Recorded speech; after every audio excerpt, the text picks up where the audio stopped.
Olá, seja muito bem-vindo, muito bem-vinda ao canal Lu Educativa. Eu sou a professora Luciane de Deus e na aula de hoje nós vamos dar continuidade sobre o assunto, abordando as questões sobre a ação pedagógica como promotora do educar e do cuidar. Nesta aula, vamos estudar como as brincadeiras, o faz de conta, a contação de histórias e artes, os momentos de alimentação, higiene, descanso e cuidados pessoais são importantes dentro da rotina da educação infantil, não é? Quem trabalha com a educação infantil precisa saber sobre isso. Lembrando que o nosso estudo é baseado no módulo 3, unidade 3, livro de estudo volume 2, da coleção Pró Infantil do MEC.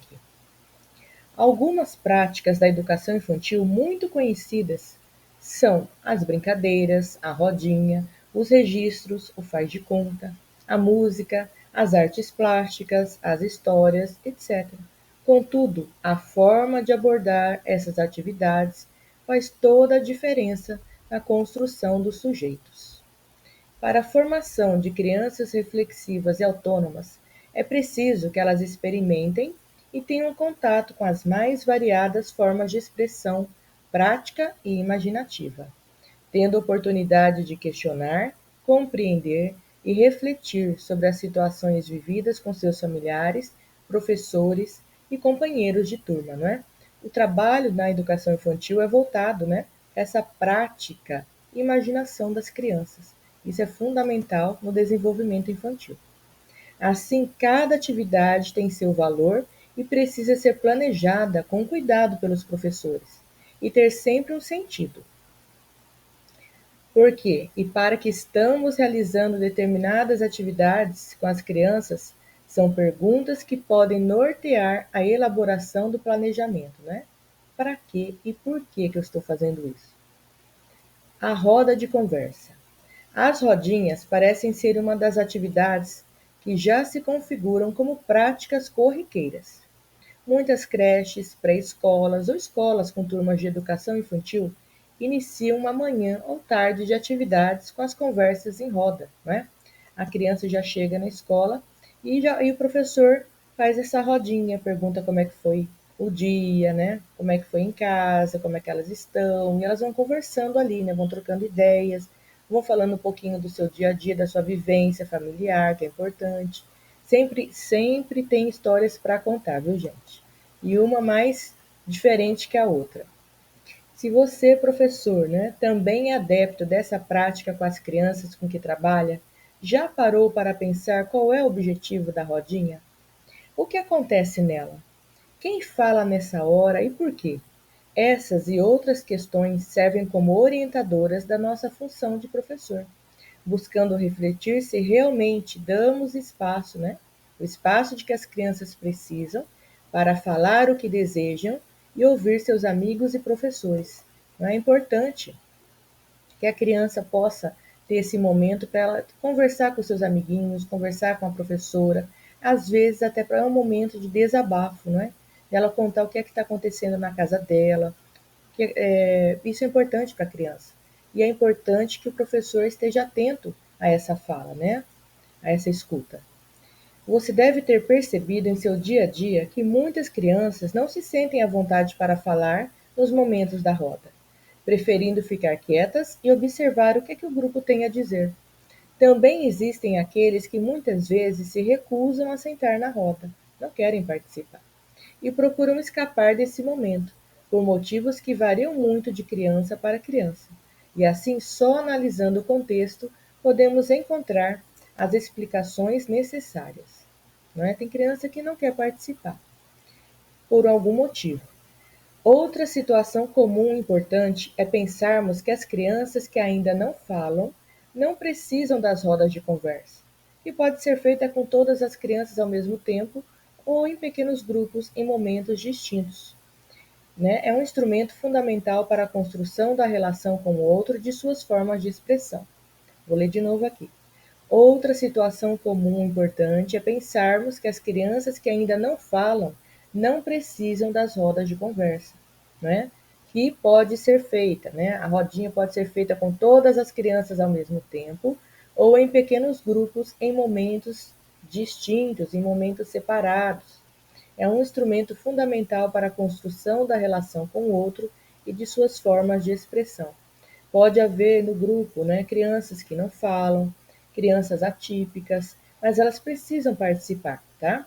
Falando ou não, gesticulando, não sei a forma de comunicação que a criança vai apresentar, mas ela precisa fazer, né, se sentir pertencente a esse grupo. Também é o momento ideal para estabelecimento dos combinados do dia, como a elaboração de um roteiro de atividades em que todos podem participar e acordos de convivência coletiva. É muito legal também, né, o professor aproveitar essa oportunidade que todo mundo está ali na rodinha e já ir falando, olha, hoje nós temos isso para fazer, nós vamos começar com essa atividade, depois nós vamos fazer a outra atividade, depois nós vamos para a hora do lanche, depois nós vamos brincar de tal brincadeira, e até chegando a hora de ir embora, tá? Então ele vai passando a rotina, né, os combinados do dia e o que é que eles podem fazer ou não. O que é que nós podemos fazer quando a gente quer perguntar alguma coisa, né? Dizer obrigado, desculpa, não pode bater no amiguinho, levantar a mão para falar, não pode sair da sala sem falar com o professor, tudo, né? É hora de você fazer o seu combinado com seus alunos, né? A hora da rodinha é muito boa para isso também. Talvez esse seja o principal objetivo da roda de conversa. Esse momento é um espaço de respeito às regras sociais e aos direitos e deveres coletivos. Nele, estabelecemos compromissos com o outro e valorizamos o que é coletivo. Para muitos professores, a base dessa prática é o exercício de um projeto de sociedade, na qual sejam valorizadas a cooperação, a autonomia e solidariedade, né? Ou seja, nós precisamos trabalhar desde cedo, desde pequeno, os combinados com as crianças, que são as regras. Nós vivemos em sociedade e nós adultos sabemos que nós não podemos fazer o que nós queremos, né? O que dá na nossa cabeça, nós vamos sair por aí fazendo. Não funciona assim a coisa. Então, as crianças precisam aprender isso desde cedo. Eu posso, né, fazer isso, isso e isso. Não posso fazer isso, isso e isso. Por que, que eu não posso fazer? Porque machuca meu amiguinho, não é legal para a sala, não é um comportamento, né, que vai fazer bem para trazer harmonia para a sala de aula. Então, eles têm que aprender regras, né, beneficiam a todos. Eles também vão ser beneficiados com as próprias regras. Então, nós temos que ter os combinados, né? Nós não somos fora da lei, né? Eu costumo falar. Porque a gente sabe, né? Que lá fora da escola também nós temos nossos direitos, nossos deveres como cidadão. E dentro da sala de aula também nós temos deveres e obrigações, né? Que precisam ser valorizadas e colocadas em prática. Também acreditamos que as rodas de conversas podem ser momentos propícios para que as crianças, mesmo as menores, que ainda não possuem a linguagem oral muito elaborada, ampliem seus vocabulários, contem e ouçam histórias e relatos dos professores e companheiros, e, acima de tudo, são momentos que proporcionam um sentimento de pertencimento e de construção de identidade, tá? As criancinhas menores, as professoras podem, né, os professores contar histórias, musiquinha, fazer uma brincadeira, tá? É um momento muito bom, né, como eu disse, que ele vai se sentir acolhido ali, que ele sabe que ele faz parte daquele grupo social, né, daquela turma, tá bom? Então, por isso que as rodas são muito importantes. Agora nós vamos ver um pouco sobre as brincadeiras, né, faz de conta, contação de histórias e artes. A rodinha de conversa, as brincadeiras, o faz de conta, a contação de histórias, atividades artísticas, como artes plásticas e dramatizações teatrais, né? Brincar de teatrinho, fazer o teatrinho, são atividades indispensáveis no cotidiano de uma creche, pré-escola ou escola onde haja turmas de educação infantil, para que nossas crianças possam ter oportunidade de elaborar seus sentimentos, vivências e desenvolvimento cognitivo e afetivo, são imprescindíveis que tenham garantia de brincadeiras, né, das mais variadas possíveis. Brincadeira é coisa séria na educação infantil, tá? Quando a criança brinca de faz de conta, brinca de tear, faz teatrinho, ela pode se expressar, não é? Ela vai se expressar os seus sentimentos, o que é que ela sente, o que é que ela pensa a respeito da vida, a respeito das pessoas, até mesmo coisas que ela está vivendo dentro da sua casa. Às vezes tem alguma situação de conflito e ela consegue externar através dessas brincadeiras. Então é muito bom que ela brinque, né? Posso fazer esse tipo de brincadeira na escola também. É brincando que a criança entra no mundo da imaginação, onde ela é autora de suas histórias, assumindo personagens como se fossem realmente a mãe, a princesa, o ladrão ou o sapo, por exemplo. Por intermédio do faz de conta, a criança entra na fantasia e experimenta outros papéis, como o da mãe que brigou com a criança que não quis se alimentar direito, briga com a boneca como se fosse a irmã que na vida real desperta ciúmes, o papel do pai ou da mãe que só chega à noite e não tem tempo para brincar com ela, do pai que troca a fralda do irmão menor, da avó que mora com ela ou da tia que ajuda em seu cuidado, né? Então ela pode fazer, né, como vocês viram agora, através da brincadeira, do faz de conta, ela recria situações da vivência dela. Enfim, são infindáveis as possibilidades da criança criar e fantasiar situações de sua vida, buscando elaborar em suas cabeças compreensões para o que foi vivido e experimentado na realidade. Qual será o enredo da brincadeira que a criança está criando com os bonecos?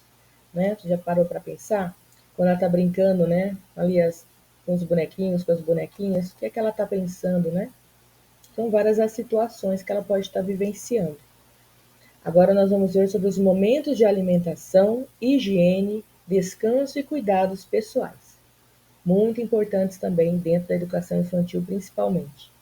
Uma vez que estamos o tempo todo enfatizando a importância da dupla cuidar e educar no contexto da educação infantil, não podemos deixar de dizer que os momentos de higiene, descanso e alimentação devem ser cuidadosamente planejados de modo que proporcione o bem-estar das crianças, mas que também possam ser traduzidos em ricas oportunidades de aprendizado, como veremos nas aulas seguintes. Imagine como pode ser prazeroso um banho coletivo no chuveirão do quintal, ou mesmo um banho de mangueira em pequenos grupos na escola, não é? Você já percebeu como a criança pequena adora brincar com água e sabão? Manusear potinhos de diversos tamanhos, formas e cores? Vira uma diversão, não é? Sendo assim, o que parecia um simples banho pode se transformar em uma brincadeira prazerosa, em um momento de desenvolver objetivos, como reconhecimento das partes do corpo, noções de higiene, movimento, né, amplo do corpo, experimentar sensações variadas, etc. O professor pode aproveitar esses momentos de brincadeira, né, com água e ir trabalhando, né, lavar o bracinho, a perninha, as partes do corpo, com potinhos, com cores. São várias as situações, várias as possibilidades que o professor tem para unir o útil ao agradável, né? Ao mesmo tempo que ele está lá fazendo a recreação da criança, das crianças, ele também está sendo um momento educativo, lúdico, porque ele pode estar ensinando várias coisas para as crianças naquele momento. Isso também pode ser ampliado para os momentos de alimentação, nos quais o entendimento da importância da ingestão de certos alimentos pode ser desenvolvido através de atividades lúdicas, como confecção de receita pelas crianças, montagem de sanduíches naturais ou simplesmente a organização de um ambiente favorável à prática da alimentação saudável e de convivência entre todos, principalmente com as crianças que têm seletividade, né, alimentar. Então, esse é um momento muito rico de você poder estar fazendo com as crianças uma receitinha saudável. Aí as crianças vão vendo os alimentos e tem essa chance de experimentar um alimento que ela não tem contato, ou que ela não sabe nem o gosto e fala que não gosta, né? Que as crianças têm bastante disso, né? Nunca comeu, mas fala que não gosta. Então, o professor pode estar trabalhando isso com essas crianças, né? Elas aprenderem a comer alimentos mais saudáveis, nutritivos, né? Aprender a experimentar outros sabores diferenciados, não é verdade? Então, essa parte também da alimentação é bem importante. E a hora do descanso, né? Que algumas vezes é considerada um problema para os educadores, porque em algumas instituições esse momento é obrigatório para a criança, o que pode provocar situações de desconforto, já que algumas são obrigadas a dormir mesmo sem ter vontade, né? Muitas creches as crianças todas dormem, né? Confesso que eu não sei ainda como que eles fazem, eu vou ser sincera, não sei como que funciona. Conseguir fazer todo mundo dormir ao mesmo tempo, né? Sou obrigada a ser sincera. Mas funciona, né? Eu sei que é importante, né? Consideramos necessário, principalmente para as crianças que frequentam a creche em horário integral, que tenham um momento de repouso para repor as energias gastas durante o dia e possam se restabelecer para as tarefas que virão em seguida. Claro, né? Eu não sei como funciona, mas não quer dizer que não seja importante. É importante, né? Principalmente para as crianças que ficam o dia todo na creche, que são pequenas. E a gente sabe que criancinha pequena, né? Precisa dormir mais, senão ela fica irritada, né? Fica brava. Então, esse dormir descansa, relaxa, né? A criança. No entanto, é importante que esses momentos sejam planejados de forma que possam atender aqueles que vão realmente dormir e aos demais que estarão somente descansando ou em atividades calmas, né? O que fazer com essas crianças que não querem dormir? Preparar o espaço com colchões, lençóis e brinquedos calmos, músicas de ninar ou contação de pequenas histórias são sugestões para esses momentos, né? Você criar um momento propício para o sono ajuda. Com isso, garantimos o respeito às diferenças e possibilitamos às crianças a escolha de suas atividades, né? Tem criança que vai dormir, mas tem criança que não vai dormir. Por mais que esteja tudo calminho, silencioso, né? Tem criança que não pega no sono fácil, não, né? Atenção! Lembre-se que as crianças são diferentes e, como vimos, têm hábitos e costumes que trazem de sua família, história de vida e de seu modo próprio de estar no mundo. Não tente fazer com que todos façam as mesmas coisas, né? Sempre e ao mesmo tempo.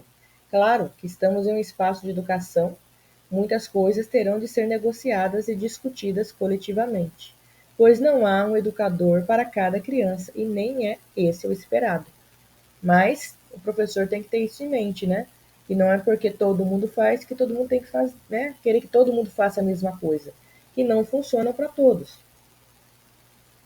No entanto, tente perceber as diferenças e saiba olhar com cuidado para elas, para não correr o risco de cometer atitudes de coação ou violência psicológica, né? Obrigar a criança a comer, obrigar a criança a dormir, de jeito nenhum, nunca, não é? Então, eu acredito, né, que o professor, o educador, tem que ter o plano B, não é?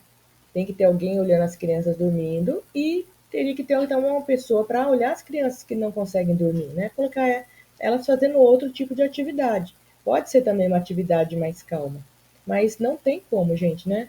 Obrigar todo mundo a dormir. Se não tem criança que não quer dormir, não existe isso, né? E nem com a comida também, né? De obrigar a comer certos alimentos que a criança não gosta, né? Se ela não quer comer, a gente tem que respeitar. Lógico que nós vamos estimular, né? Uma alimentação saudável, tudo, mas dentro daquilo que a criança já está acostumada, né? Não passar dos limites, né, gente? Nunca passe dos limites. Por isso nós temos que respeitar, né? Todo respeito é bom para todos, né? E cabe em qualquer lugar, tá bom? Então, na próxima aula, o que é que nós vamos estudar? Nós vamos estudar sobre o registro e a documentação das instituições de educação infantil. Como é que essa vivência dentro da educação infantil é registrada e documentada? Para você não perder nada, já te convido, né, a curtir essa aula. Se você ainda não é inscrito no canal, que você possa se inscrever para que assim você receba, né, mais matérias, né, mais conteúdo sobre educação e não perca nada, tá bom? Muito obrigada pela sua presença, né, por você ter ficado até o fim. Meus agradecimentos e aguardo você na nossa próxima aula. Combinado? Um grande abraço e até lá!